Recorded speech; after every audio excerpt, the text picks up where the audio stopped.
the cowards that they were. But instead, because they knew they were dealing with nice people. Young men. And they were dealing with nice people, they negotiated. Think about what I said from the beginning. Had the Davidians simply attacked and finished the job, they'd have had every single bit of incriminating evidence that their enemy had in hand, which then their enemy made to disappear. And then they burned the place how many days later to get rid of the rest of the evidence? Oh, that's right. Now, that's right, and the front doors. Most important, one of the things, by the way, we're in an unfortunate situation.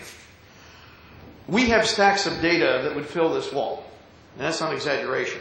How many people, and this is shifting gears a little bit for database, let me give you an idea. How many people have seen the pictures of the aerial shots of the place where the actual bomb was made at Camp Gruber by the feds? Kurt, you've seen it? Do you know where that came from? Us. Do you know where the pictures came from? How many people know who took those photographs? The Oklahoma Highway Patrol took those photographs. 53 days before the Oklahoma City bombing, I met with individuals in Tulsa, Oklahoma. We had a rally that had 20,000 people. It was a wave of bodies from 20 states. Before the meeting took place, I was asked to step aside. The first thing the guy said was, "Hey, I know how you feel." I mean, they don't understand. I believe in and will talk to any peace officer. Because anybody who understands the difference between an enforcement officer and a peace officer will knows the difference right away. Sheriff Mack, who you just saw speaking here, is a peace officer. Yeah. Understanding the way people were supposed to work in this country. Okay? The men who took those pictures, guys, were Oklahoma Highway Patrol, who were flying over that site every day and watched it be built. And what they did is I received a stack of photographs this deep. 4 and 8 on a page. And these were masters, plus off all of the prints, pictures where you could see ATF on the shirt where they're looking up at the plane and watching it go by. Because they were taking the pictures from a twin-engine aircraft and your tax dollars were used because they were using the best spy equipment the state of Oklahoma had.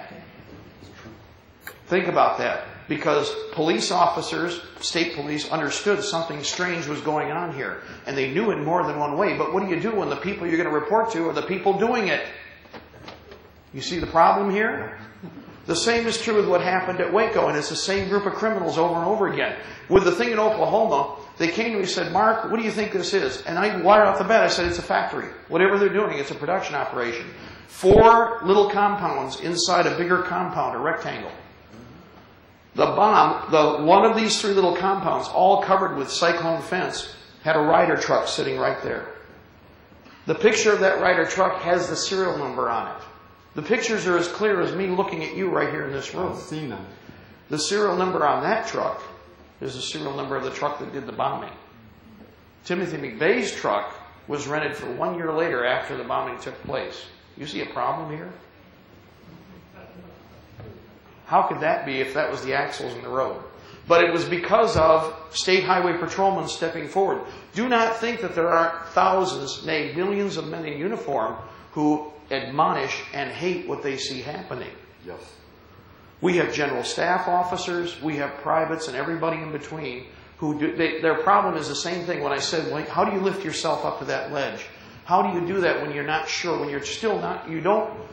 The problem with your mind is this. I had the same thing as a young man. First you think, boy, these guys have got to be stupid, Don. How could these people be doing this thing?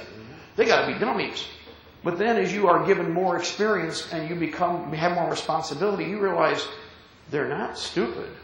They're doing this intentionally. Then you have to step back and go, why would you be trying to destroy the system that's feeding you?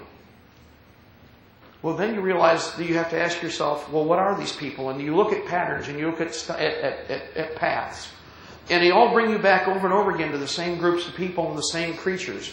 And so then you understand completely that there is a plan. But then you got to say, well, you hear all the propaganda, conspiracy theory. Why do you think they throw that out there? It's blocking. It's designed to try and block.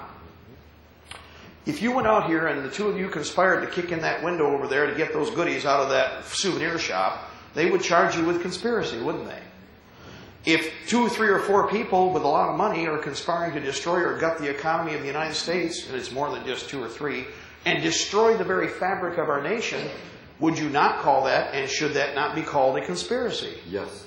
And it is. And it's not wrongful. It's correct. Now, there are many elements of this that we could tie in, but I bring up several battlefields. One of the things about Waco, coming back to that real quick, when did they attack the Davidians? What is your enemy? Your enemy, you're told, is totally futile to resist against. If that's true, people, then why did they wait until the men of fighting age were away from the home? How cowardly is that? They knew that grandmas and women and children and a handful of men our age would be the only people there. That mostly it'd be grandma and grandpa that they were going to be attacking. What cowards were you facing? When I ask people, who are you afraid of? How can you be afraid of these creatures? Now, it doesn't mean that they aren't sly and wicked and evil. Sly is not smart. Sly is sly, but you can kill a fox. That's right. Oh, look, and we get fur, and we can tan him. That's right. ATF fur probably wouldn't be good, though, so we won't worry about that. Point is that we are facing a battle, which is why, again, the militia is the key. And again, we're going to close here with just making you understand that you have to create the militia.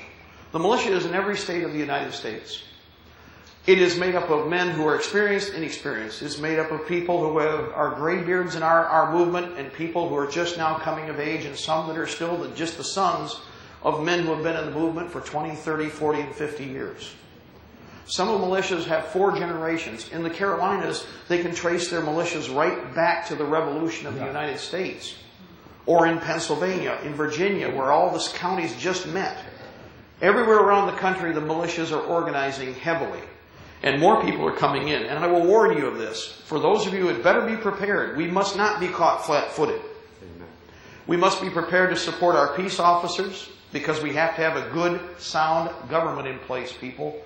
We must, first of all, before we get involved in all of the conflict, you've got to ask yourself, what do I want? What form and system do I want?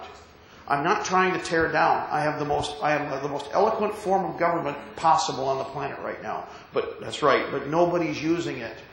And everybody who tries to, they kill. Okay, overseas. There's governments. Katanga in Africa embraced the Constitution and Bill of Rights of the United States, and the United Nations attacked it immediately and annihilated it. Because they didn't just copy a little bit. They said, we will model our government after the entire Constitution and Bill of Rights of the United States. And immediately, they were attacked. Immediately. They were not at war. They were the only part of the Congo that was not at war. And they were attacked immediately. In the United States, overseas, in every other country, in fact, even in Eastern Europe, the countries that tried to embrace our form or had basically our form of government were absolutely betrayed. Here's another one, Poland. Most of Polish government, most of this form right here came from premises, concepts that had actually been developed in Poland 1,000 years ago. Think about that. So we have great models. We have to embrace those. We have a system. It's called the militia. It's supporting the people. It is not superior to, it is the people.